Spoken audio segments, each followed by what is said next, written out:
everybody. Hugh Kellenberger here. Dustin Dopirak. Yeah. And we're going to have to edit that a little bit. We're not editing that. It's going to go in. What's the difference? Okay, Zach Osterman from Inside the Hall. Yeah, as usual. Yeah, bring the energy. You bring something. There's just so much ginger in the shot right now. Okay, anyway. let's talk about what we just saw. It's New Year's Eve. Let's get on. So we can. Yeah. Ohio State beats Indiana 85-67.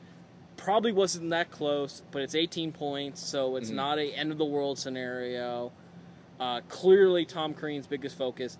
Indiana just continues to not defend at a good enough.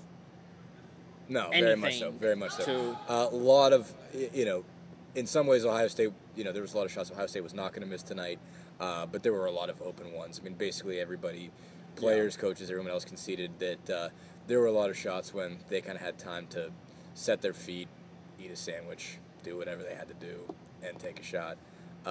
John Diebler was 5 for 5. William Buford was 5 for 7. The team was 13 for 19. They just, had a lot of wide open looks. Yes, from beyond the arc. They shot 71% from the field in the first half, 60.5 for the game. So they just were ripping it in a lot of cases because they had open looks. Yeah, I mean, Ohio State is an incredibly talented team. They're number 2 in the nation. There's for no a way reason. they're not better than Duke. I'm sorry. They're up there.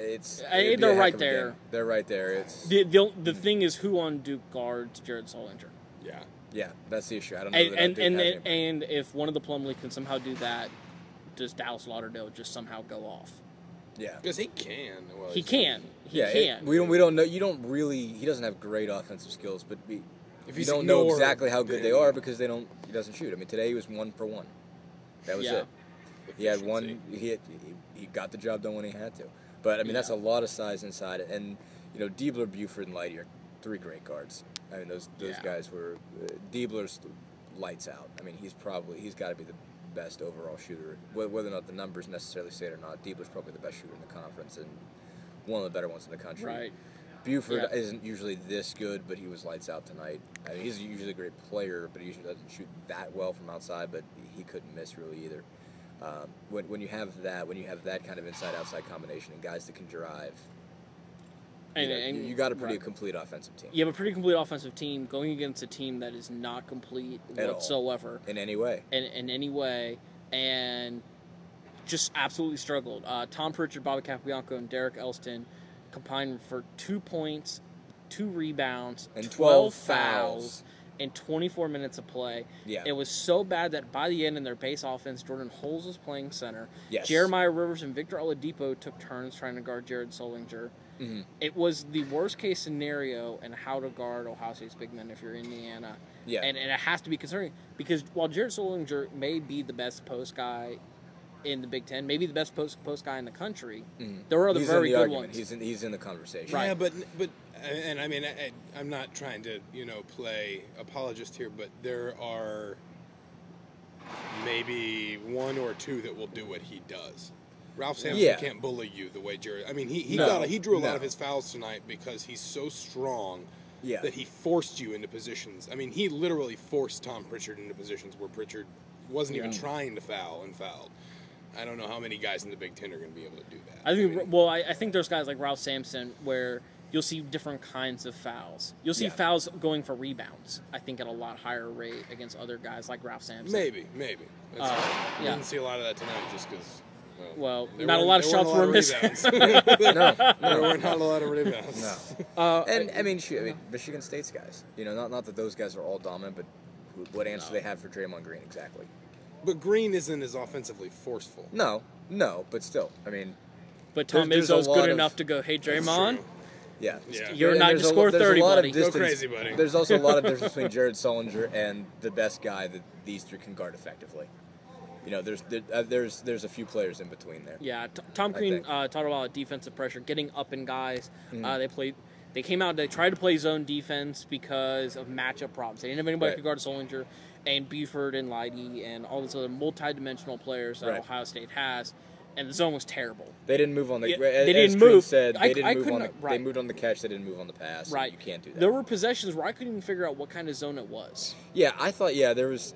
There was actually at least one possession where you and I looked at each other and said they don't know which zone they're supposed to play, because there was like a moment of confusion. Okay, were we in 2? Were we in 1? Right. I think it was 1-2-2 a lot. It was 2-3 a lot. How many times tonight, and I could think of at least 2 or 3, William Buford brought the ball down, rolled maybe a step and a half off of a screen at the top of the key. The other, if you're talking about 2-3 zone, for example, the other top man did not come over and put a hand in his face, and he just made an open 3. There was a wide open look top of the key where there were 2 guys that were kind of staring at him, and I guess both were waiting for the other one to contest. It was exactly what we talked about in Las Vegas, a lack of communication. Yeah. Like, it's a communication on defense, coming off of screens, playing a zone, figuring out what kind of zone you're in. It's all stuff that you need to talk, and Indiana just, for whatever reason right now, does not want to do that. Yeah. It's not even, I don't know if it's it's not so much lack of talking, it's lots of, like, forceful talking. I mean, there's got to be something being said there, but, like, nobody seems to want to grab hold. There's not like an understanding of this is what you do here, this is what you do here. Like there's, when communication really works, in a lot of cases, you know what the other guy's going to say before he says it, and these guys don't. I mean, they spend a lot of time almost, there is just bad communication. There's guys being like, you want it? No, you want it, or do I? I don't know. Oh man, that is an exact replication of what was said. I quoted that. I had, but it wasn't. I don't know. It was like shrug. Yeah. You want him? No, I mean, and at one point, I think at one point was it Leidy or Buford? I think it was Buford made a 3-pointer and when looked at one of his teammates, just like it's too easy. Yeah, no, I think that was the same shot. I think that's the same shot we're talking about. Yeah. So there's that. Right. Let's look to the future a little bit. Because I mean we can go on and on about why Indiana is now lost. What is it, 4 in a row now? 4 in a row. 5 of the last 7. Because that 5th one was back on December 12th. Right. It was a while ago, but hey, they probably would have lost 6 and 7 if it weren't South Carolina State and SIUE. Yeah. I mean, there's that. They go to Minnesota. Minnesota's a very talented team, but also can't get out of its own way. Can't get out of its own way. Thank you, Zach. Yeah. That's exactly what Minnesota's problem is. On or off the court. No. That is the highlight actually of my Hoosier morning is clicking on the Minneapolis Star Tribune and wondering who got suspended today. Yeah, who's ineligible. Just checking YouTube accounts. Okay, but there's another question. Can they win in Minnesota? No.